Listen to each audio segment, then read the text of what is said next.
Hello friends, welcome to my channel nursing funda. आज हम chemotherapy में एक नई एंटीबायोटिक एमाइनोग्लाइकोसाइड्स को डिस्कस करेंगे।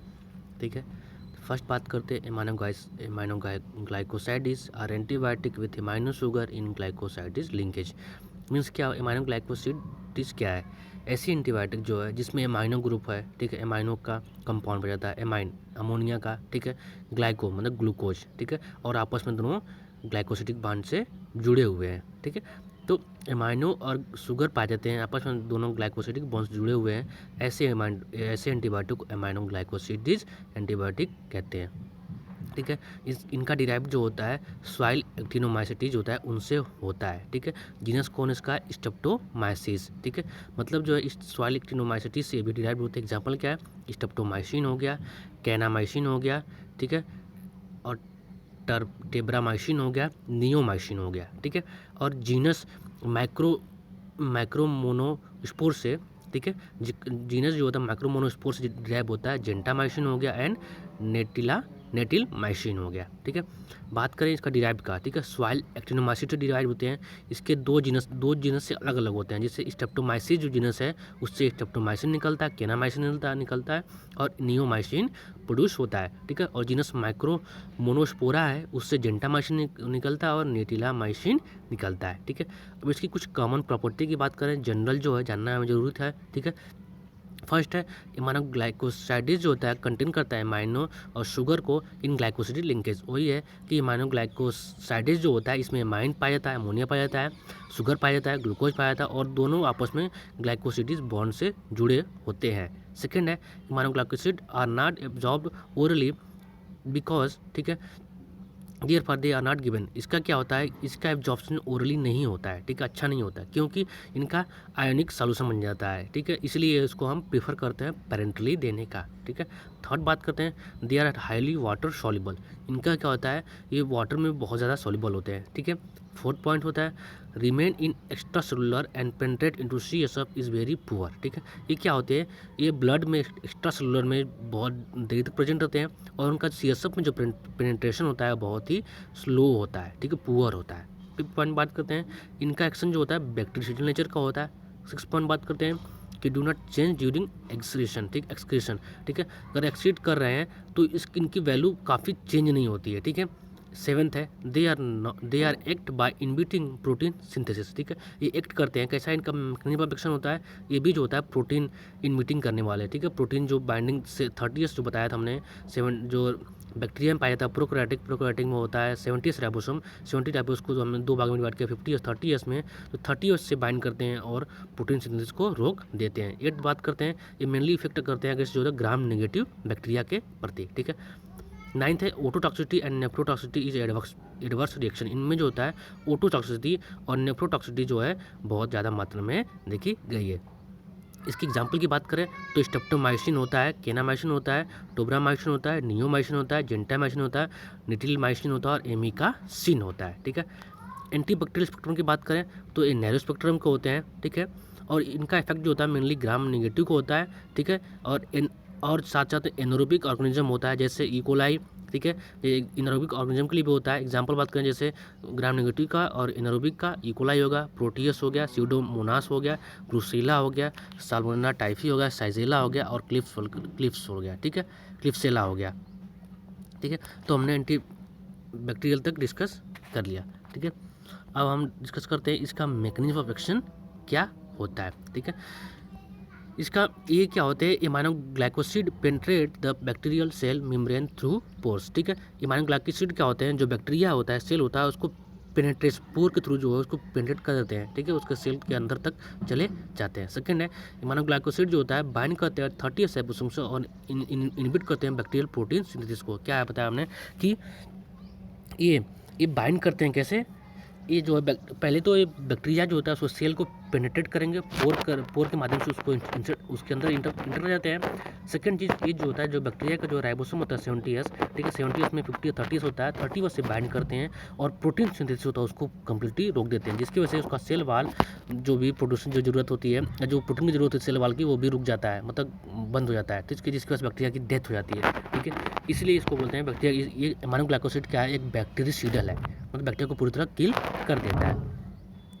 After plasma level of aminoglycoside decreases remain as a bacterial effect is called post antibiotic effect. इसमें क्या बोल रहा है कि अगर इसको कंसंट्रेशन जो होता है ब्लड में प्लाज्मा में कम रहेगा, फिर भी ये जो होता है अपना एक्शन जो है बैक्टीरियल एक्शन शो करते हैं, इसलिए इसको बोलते हैं पोस्ट एंटीबायोटिक इफेक्ट। ठीक है, एक है higher concentration is directly proportional to greater effect. मतलब कोई भी बात है, किसी का भी ज़्यादा अमाउंट रहेगा तो उसका ज़्यादा इफेक्ट देखने को मिलता है। अब रेजिस्टेंस ऑफ इमाइनो ग्लाइकोसाइड। ठीक है, इमाइनो ग्लाइकोसाइड जो होता है इनएक्टिवेटिंग जो होता है एंजाइम को। ठीक है, इमाइनो ग्लाइकोसाइड जो होता है, अगर जो इमाइनो ग्लाइकोसाइड को जो एंजाइम इनएक्टिवेट करेगा तो उसके प्रति रेजिस्टेंस हो जाएगा। सेकंड पॉइंट है डिक्रीज करता है बाइंडिंग ऑफ इमाइनो ग्लाइकोसाइड को टू राइबोसोम। अगर जो है कोई भी जो ऐसी बैक्टीरिया है जो क्या करेगी, जो राइबोसोम है 30 से बाइंडिंग से रोकेगी, तो इसका काम नहीं होगा। थर्ड है decrease in permeability of to antibody. ठीक है, अगर परमेबिलिटी होती है एंटीबॉडी की, ठीक है, वो कम हो जाए, मतलब जो है हमारे जो सेल को क्रॉस नहीं कर पा रही है उस बैक्टीरिया सेल को, तो भी क्या होगा, रेजिस्टेंस कॉज कर सकता है। अब बात करते हैं इसके फार्माकोकाइनेटिक के। ठीक है, pharmacokinetic are not absorb gut but when instilled into body cavity और applied over long wound large wound rapidly absorb. Means क्या बोल रहा है कि इमाइनो ग्लाइकोसाइड जो होता है वो गट के थ्रू जो होता है इसका एब्जॉर्प्शन बहुत ही स्लो होता है, लेकिन इसको बॉडी में किसी कैविटी में रखते हैं। ठीक है, जैसे टंग के नीचे रखते हैं नाइट्रोग्लिसरीन, तो जैसे इसके एग्जांपल नहीं है, मैं बता रहा हूँ एग्जांपल, या फिर किसी बॉडी कैविटी में जो है होल करके रखते हैं तो इसका एब्जॉर्प्शन काफ़ी तेज़ होता है। ठीक है, या पैचिस का फॉर्म रखेंगे जिसका एब्जॉर्प्शन तेज़ होगा। ठीक है, या फिर जो कोई भी लार्ज वुंड है उसके ऊपर अप्लाई करते हैं टॉपिकली, तो इसका एक्शन बहुत तेज़ी से हमें देखने को मिलता है। ठीक है, they are not bind plasma protein, ये क्या होता है, बाइंड नहीं करते हैं प्लाज्मा प्रोटीन से। ठीक है, नॉट क्रॉस बैरियर, ये जो क्रॉस भी नहीं करते हैं ब्लड ब्रेन बैरियर को, and do not enter cell, cell में भी इंटर नहीं करते हैं, ये क्या करते हैं, रिमेन करते हैं ब्लड, मोस्टली जो होता है ये हमारे ब्लड वेसल में ही रहते हैं।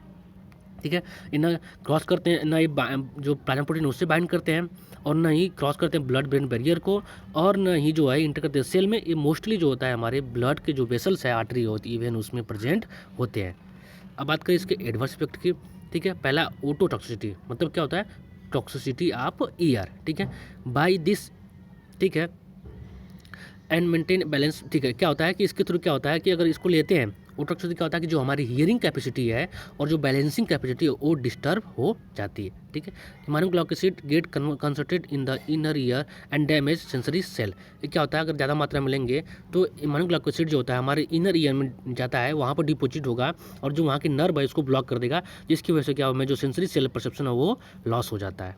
ठीक है, as the cochlear cell can not regenerate, this is permanent deafness. ठीक है, अगर जो कोक्लियर सेल जो होती है उसके ऊपर डिपोजिशन हो गया, वो दोबारा जनरेट नहीं हुई। ठीक है, जो हमारी इनर कोक्लियर सेल है अंदर होती है इनर हमारे आई में, अगर उसके ऊपर जाकर उसका एक्शन ज़्यादा हो गया तो हमें परमानेंट डिफनेस को भी कॉज हो सकता है।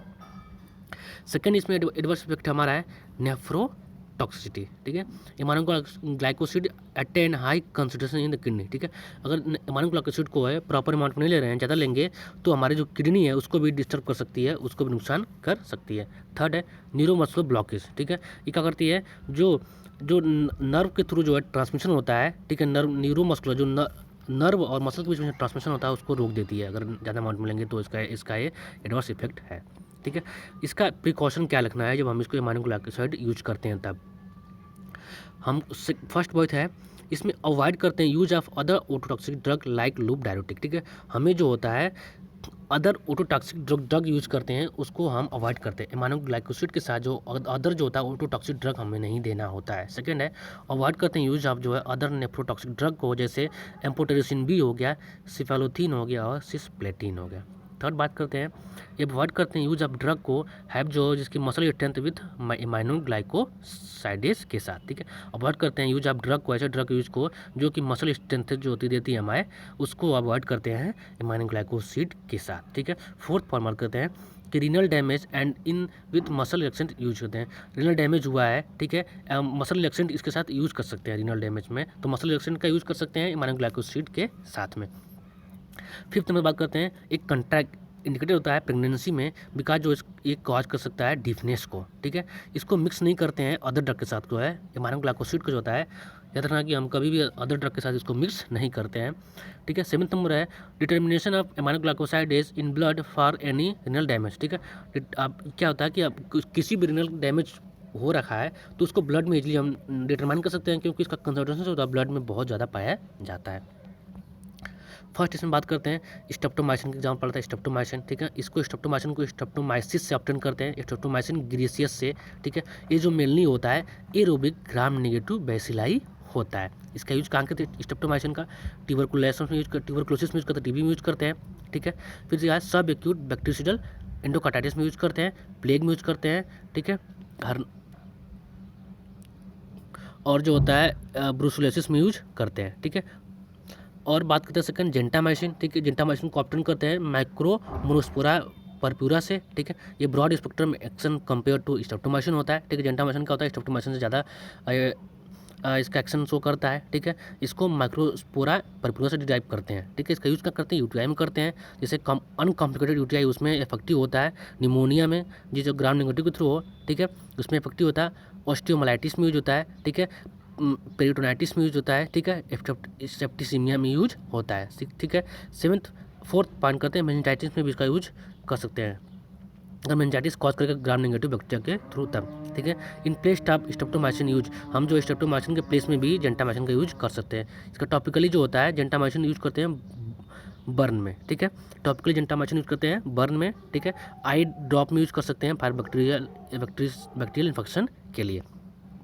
थर्ड है टुब्रामाइसिन, ये क्या होता है अगेंस्ट होता है सीडोमोनास, अगेंस्ट होता है सीडोमोनास बैक्टीरिया, उसके अगेंस्ट काम करता है, ठीक है। और इसके साथ जो है पेनिसिलिन के साथ इसका यूज कर सकते हैं। फोर्थ है केनामाइसिन, ठीक है।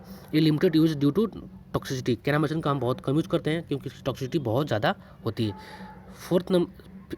फिफ्थ नंबर है एमिकासिन, ठीक है। एमिकासिन क्या होता है वाइडर जो है एंटीबैक्टीरियल स्पेक्ट्रम होती है, ठीक है। इसका रेजिस्टेंस टू इम्यूनोग्लाइकोसाइड इनहिबिट एंजाइम, ये क्या होता है जो इम्यूनोग्लाइकोसाइड इनहिबिटिंग एंजाइम होती है जो बैक्टीरिया शो करती है वो रेजिस्टेंस कॉज कर जाता है, ठीक है। इसका यूज कहाँ करते हैं? अगर नोजोकोमियल इन्फेक्शन हो उसमें यूज कर सकते हैं, ट्यूबरक्लोसिस में यूज कर सकते हैं, मल्टीपल ड्रग रेजिस्टेंस के फॉर्म में, ठीक है। 6 नंबर है निटिलमाइसिन, निटिलमाइसिन क्या है नाइट्रोमाइसिन बोलते हैं, ठीक है। जैसे लाइक एमिकासिन हो गया, ठीक है, रेजिस्टेंस होता है मोनोग्लाइकोसाइड इनएक्टिवेट एंजाइम, क्या होता है निटिलमाइसिन जो होता है या फिर नेट्रोमाइसिन जो होता है, एमिकासिन क्या होता है वो इमाइनोग्लाइकोसाइड इनएक्टिवेट एंजाइम होता है, इस रेजिस्टेंस होता है तो इसको यूज कर सकते हैं, ठीक है। सिस्मोसिन होगा और लास्ट में नियोमाइसिन है, ठीक है। नियोमाइसिन क्या है वाइडर स्पेक्ट्रम की है, इसको हम सिस्टमिकली नहीं देते हैं, ठीक है, इसको पेरेंटली नहीं देते हैं, ठीक है। इसको ऑइंटमेंट के फॉर्म में यूज करते हैं या फिर क्रीम के फॉर्म में यूज करते हैं या फिर पाउडर के फॉर्म में यूज करते हैं।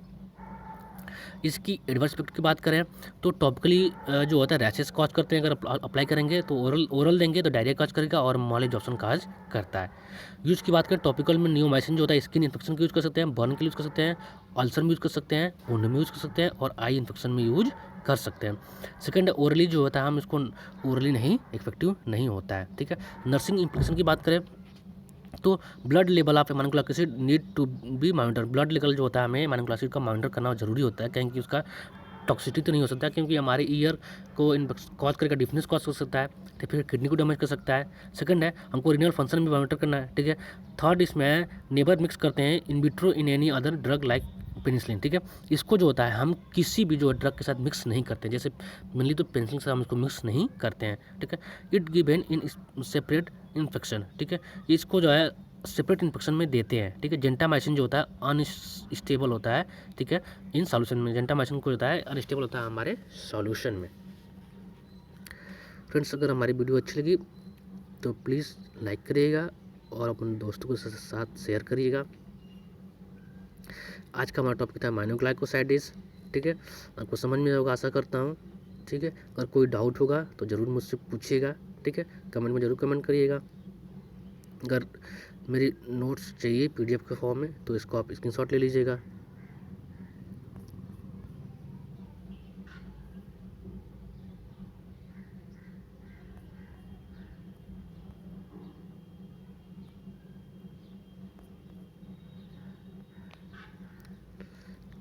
Thank you.